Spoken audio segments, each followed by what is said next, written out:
पास ले चलिए, मैं उनके प्रश्नों का उत्तर दूंगी।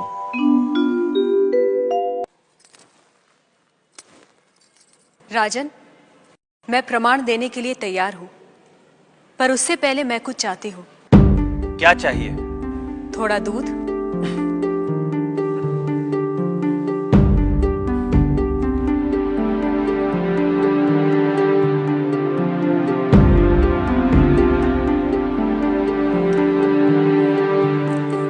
राजन, इस पात्र में आपको क्या दिखाई दे रहा है? दूध? क्या दूध के अलावा कुछ और दिखाई दे रहा है? नहीं। पर मुझे तो मक्खन भी दिखाई दे रहा है। क्या आपको मक्खन दिखाई दे रहा है?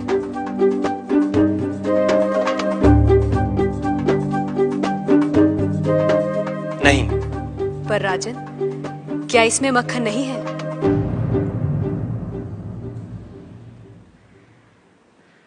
है। जैसे दूध के कण कण में मक्खन है, मक्खन के कण कण में घी है, वैसे ही ईश्वर सृष्टि के कण कण में भिन्न भिन्न रूपों में है, जो है पर दिखाई नहीं देता। जैसे दूध से मक्खन पाने के लिए उसे मथना जरूरी है, उसी तरह वेदांत के श्रवण, वेदांत का मनन और उसके निहितार्थ पर निरंतर ध्यान के द्वारा ही ईश्वर का अनुभव किया जा सकता है। राजन, क्या आपके पहले प्रश्न का उत्तर आपको मिल गया? मैं मान लेता हूं, पर वो किसे देख रहा है? किस ओर देख रहा है? क्या मुझे एक जलती हुई मोमबत्ती मिल सकती है? राजन, ये रहा आपके दूसरे प्रश्न का उत्तर। प्रकाश की ये लौ कहां देख रही है? किसे देख रही है? ये सभी को देख रही है। सभी और देख रही है। राजन, जिस तरह इस मोमबत्ती का प्रकाश चारों ओर फैला हुआ है, उसी तरह ईश्वर की चेतना चारों ओर फैली हुई है, और उसी चेतना के कारण हम चलते हैं, बोलते हैं और सुनते हैं। जैसे ये प्रकाश सभी ओर देख रहा है, वैसे ही ईश्वर सभी ओर देख रहा है।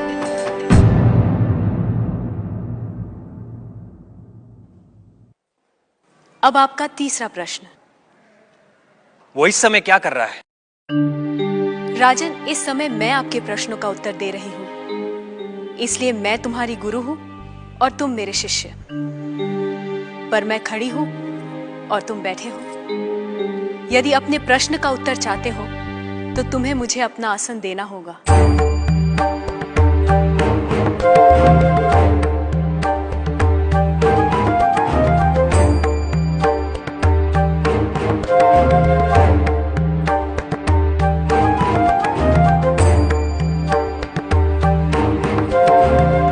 राजन, ये रहा तुम्हारे तीसरे प्रश्न का उत्तर। कुछ देर पहले आप सारे मंदिरों से मूर्तियां हटवाने का विचार कर रहे थे। इस समय आप ईश्वर के बारे में फिर से विचार करने लगे हैं। आप मेरे स्थान पर खड़े हैं और मैं आपके सिंहासन पर बैठी हूं। इधर एक राजा को सामान्य नागरिक का स्थान और एक सामान्य नागरिक को राज सिंहासन दे सकता है, ये आप देख रहे हैं। आप मेरे स्थान पर और मैं आपके स्थान पर बैठी हूं।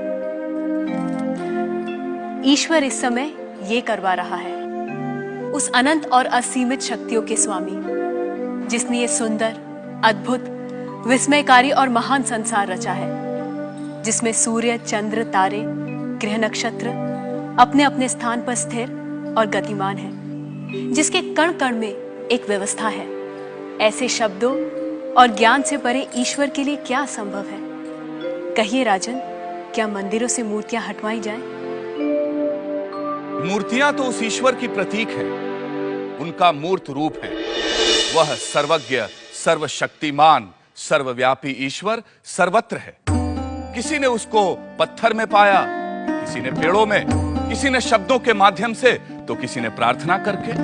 वही परमात्मा अनेक नाम, रूप और गुणों में व्यक्त होता है, और कोई उन्हें अरूप और निर्गुण आत्मा के रूप में जानते हैं।